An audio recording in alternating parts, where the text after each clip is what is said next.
من هانول بلوچ چه بلوچی زبان جنزنی مگا به شما سلام و درود سرکنم.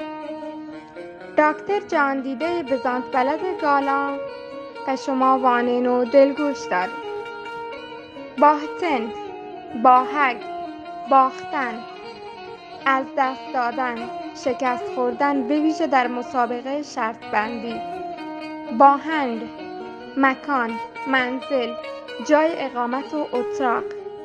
باهنی، باهوبند، باهینگ، نوعی زیور که بر بازو بندند. بازوبند. باهوت، معیار، پناهنده. باهود، باری که بر دوش گیرند و حمل کنند. باهمشک، نوعی موش که دم دراز و موداری دارد، رنگش مایل به زرد و گوشهایش نسبتاً بزرگ است. باهیگ، باهوگ، باو، بازو.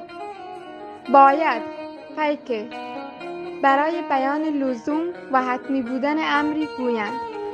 ببا، برباد، نابود. بطر، پهنای سینه انسان، قفسه سینه.